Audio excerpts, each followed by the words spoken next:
Kesetaraan kesempatan adalah kau boleh kaya, tapi jangan miskinkan kami. Kau boleh punya rumah mewah, kau boleh punya apartemen, kau boleh punya rumah-rumah di luar negeri sana, di Singapura, di Los Angeles, Amerika, di Bonn, Jerman, di Sydney, Australia, di mana saja.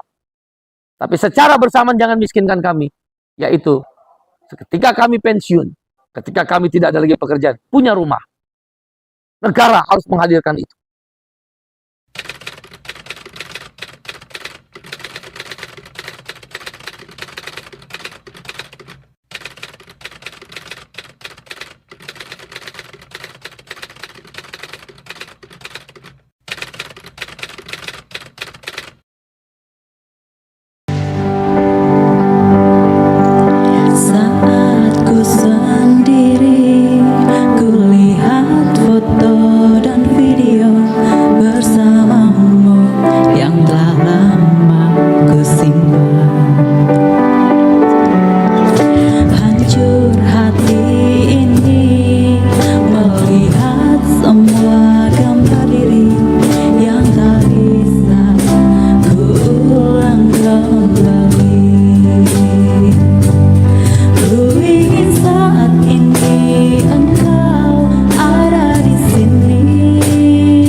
Jangan lupa like, share, komen, subscribe, dan bunyikan tombol loncengnya.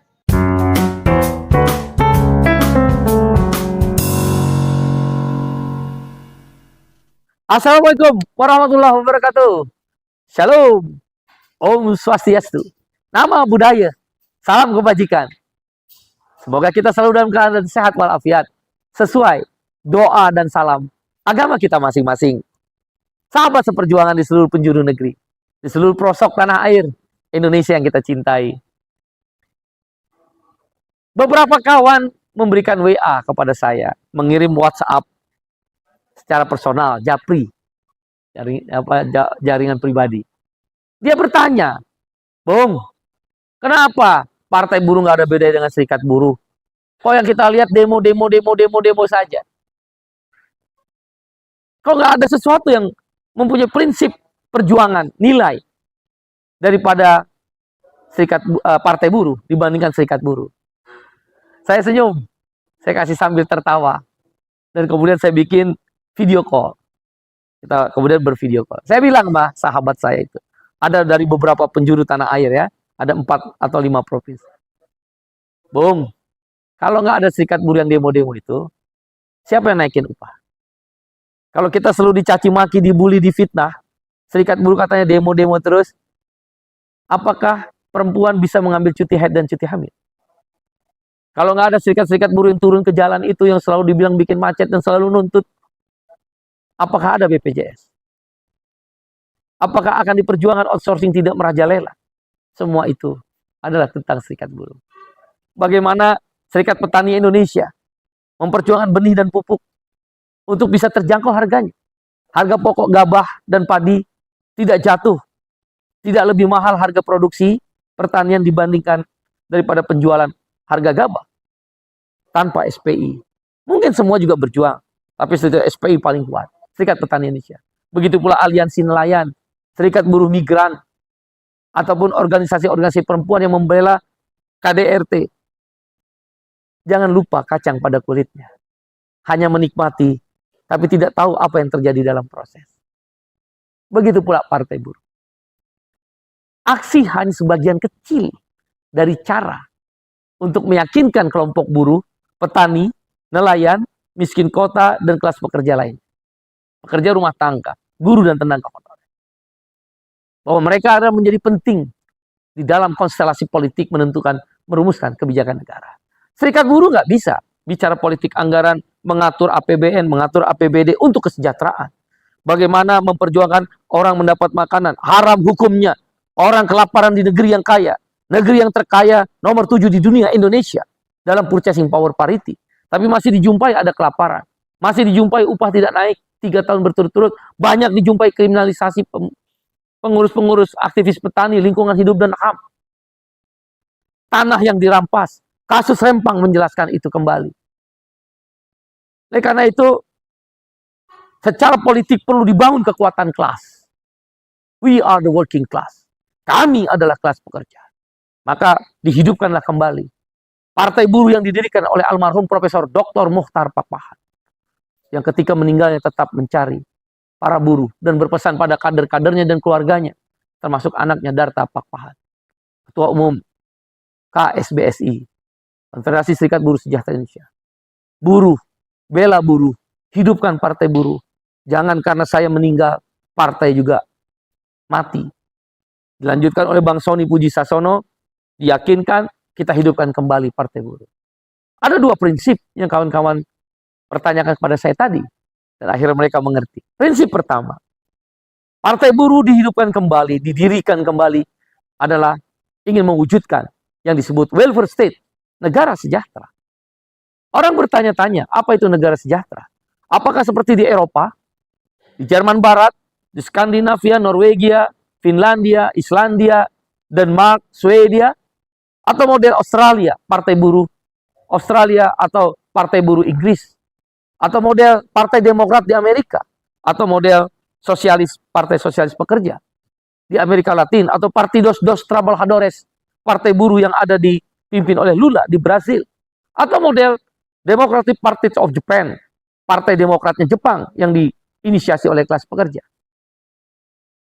Saya bilang, saya bukan orang yang membaca buku yang begitu banyak tentang teori-teori tentang ideologi. Saya hanya sederhana. Indonesia sudah punya Pancasila. Saya jelaskan pada kawan-kawan, kita diskusikan di internal. Kita bertitik tumpu pada kemanusiaan yang adil dan beradab. Keadilan sosial bagi seluruh rakyat Indonesia yang tidak pernah diwujudkan. Bagaimana menjadikan manusia yang adil dan beradab? Ada orang mati kelaparan di negeri yang kaya. Bagaimana bicara tentang keadilan kemanusiaan yang adil dan beradab? Ketika orang direndahkan. Tidur di becak seorang tukang becak. Tidur di gerobak pemulung seorang pemulung. Apakah itu beradab? Apakah itu manusia? Dimanusiakan secara adil dan beradab. No social justice. Sila kelima, keadilan sosial bagi seluruh rakyat Indonesia. No social justice without social security. Tidak akan mungkin keadilan sosial itu terwujud without social security. Tanpa jaminan sosial. Kita nggak butuh social assistance. Karena ideologi Pancasila menjelaskan tentang keadilan sosial bagi seluruh rakyat Indonesia. No social justice for all Indonesian people without social security. Jadi pengejauhan tahan keadilan sosial seluruh Eropa, Australia, Jepang, Amerika Latin, jaminan sosial. Disitulah Partai Buruh menempatkan dirinya. Maka bertumpu dari sila kedua dan sila kelima Pancasila, tentu semua juga menjadi nilai di dalam Partai Buruh. Maka kami menjadikan ideologi perjuangan Pancasila azas dan ideologi perjuangan adalah mewujudkan welfare state, negara sejahtera. Apa negara sejahtera itu, Bung Iqbal? Kata mereka sambil tertawa. Saya banyak baca buku, negara sejahtera, negara sejahtera. Welfare state, negara sejahtera yang ingin dibangun oleh Partai Buruh adalah 3 prinsip. Prinsip pertama, kesetaraan kesempatan. Bung Iqbal, jangan terlalu berteori, kita pusing. Oke lah, saya ingin ringkas. Kesetaraan kesempatan adalah, kau boleh kaya, tapi jangan miskinkan kami. Kau boleh punya rumah mewah, kau boleh punya apartemen, kau boleh punya rumah-rumah di luar negeri sana. Di Singapura, di Los Angeles, Amerika, di Bonn, Jerman, di Sydney, Australia, di mana saja. Tapi secara bersamaan jangan miskinkan kami. Yaitu, ketika kami pensiun, ketika kami tidak ada lagi pekerjaan, punya rumah. Negara harus menghadirkan itu. Dulu prajurit TNI, Polri, PNS, kalau dia pensiun, zaman dulu, sebelum reformasi, pasti dia punya rumah. Hari ini semua prajurit TNI Polri mayoritas PNS, buru-buru swasta, tidak mungkin beli rumah. Bekerja untuk miskin kembali. Jadi untuk apa kita bekerja? Di mana negara? Jadi prinsip pertama, kesetaraan kesempatan. Kau boleh kaya, tapi jangan miskinkan kami.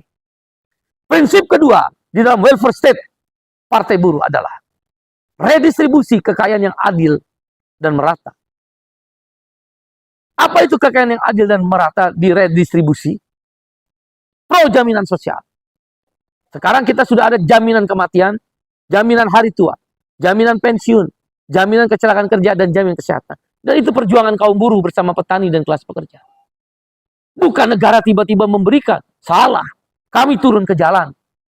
Kami bernegosiasi. Kami membuat konsep. Hari ini Partai Buruh yang merupakan kumpulan mayoritas serikat buruh. Kami ingin 5 jaminan sosial lagi. Iya dong. Buat apa kita bernegara kalau tidak ada redistribusi kekayaan yang adil dan merata? Para pebisnis dan pemilik modal, mereka mendapatkan kekayaan negara dengan berbisnis, kemudahan untuk mendapatkan pinjaman uang, kemudahan regulasi, segala hal yang membantu kekayaan alam dikeruk dengan investasi. Silahkan. Orang-orang kelas pekerja, miskin, menengah ke bawah, mendapat kekayaan negara adalah dengan pro jaminan sosial. Bukan sosial assistance, bukan BLT, bukan bansos. Apa itu jaminan sosial perjuangan lagi? 5. Jaminan makanan. Haram hukumnya. Orang kelaparan di negeri yang kaya. Kita akan kasih makan uang 500.000 sampai 1 juta per orang. Jumlah orang miskin dan mendekati miskin, poor or near poor, sekitar 27,7 juta kata BPS orang. Kita bulatkan 30 juta orang, hanya 15 triliun sebulan. Setahun 180 triliun. Ambil aja dana cukai rokok 230 triliun. Apa salahnya kita memberikan orang yang kelaparan makan oleh negara? Amerika, ketika orang musim dingin kelaparan, dikasih ransum dan dikasih tempat tinggal. Apa yang dilakukan oleh Indonesia? Maka kami akan berjuang jaminan sosial, jaminan makanan. Ganti presiden siapapun, ganti partai politik siapapun yang berkuasa, tetap ada jaminan makanan seperti jaminan kesehatan, BPJS. Itu namanya jaminan sosial, bukan sosial asisten. 2 jaminan pendidikan. Kita sekolahkan anak-anak buruh sampai perguruan tinggi. Kampus-kampus terbaik tidak boleh hanya milik anak orang kaya. Tidak boleh kelas menengah atas, kelas menengah bawah, kelas pekerja, buruh, petani, nelayan, guru honorer, dan pekerja rumah tangga dan lainnya, buruh migran, kelas pekerja lain harus bisa bersekolah. Jaminan perumahan. Begitu kita pensiun, sudah ada rumah yang murah. Rumah yang tidak perlu punya DP, uang muka. Rumah yang bisa dicicil dengan uang pensiun. Jangan uang pensiun cuma 300.000 dalam undang-undang pensiun yang baru ini. Dari mana membayar cicilan rumah? Dari mana dia makan? Partai Buruh akan merubah itu. Jadi, jaminan pendidikan dikaitkan nanti dengan jaminan pensiun dan jaminan hari tua. Yang keempat, jaminan pengangguran. Saat bekerja kita bayar pajak karena cinta negeri. Saat kita menganggur, negara bayar kita dalam bentuk unemployment insurance, jaminan pengangguran. Dan jaminan yang kelima, jaminan air bersih. Di mana-mana sekarang orang susah mencari air bersih. Negara harus hadir. Kemudian pro subsidi. BBM kita subsidi. Beras kita subsidi. 9 bahan pokok kita subsidi. Kita akan berjuang di parlemen. Anti impor. Ketika musim panen, kita penjarakan para mafia-mafia yang mengimpor beras, mengimpor garam, mengimpor daging di kala musim panen. Itulah redistribusi kekayaan yang adil dan merata. Dan yang terakhir adalah tanggung jawab publik. Tanggung jawab publik, contohnya adalah yang tadi saya sebut, unemployment insurance. Jadi ketika kita bekerja membayar pajak, wajib pada seluruh rakyat Indonesia dan buruh Indonesia, simpatisan Partai Buruh, wajib membayar pajak. Tapi ingat, kita akan berjuang. Ketika kita tidak lagi bekerja, ada namanya unemployment insurance, jaminan pengangguran. Bukan JKP, jaminan kehilangan pekerjaan. Itu uang kita dipakai membayar kita. Saya membayar jaminan kecelakaan kerja, tapi uangnya diambil 0, sekian persen untuk bayar orang yang di PHK. Itu akal-akalan. Tapi unemployment adalah buruh membayar iuran saat bekerja, pengusaha bayar iuran, negara juga memberikan kontribusi. Nanti kalau tidak bekerja, kita dibayar yang namanya jaminan pengangguran. Sampai jumpa saudara. Assalamualaikum warahmatullahi wabarakatuh. Shalom. Om Santi, Santi, Santi Om. Sesuai doa dan salam agama kita masing-masing. Terima kasih. Yang warna oranye Partai Buruh, warna oranye Partai Buruh, partainya kelas pekerja, partainya kelas pekerja, Partai Buruh nomor 6.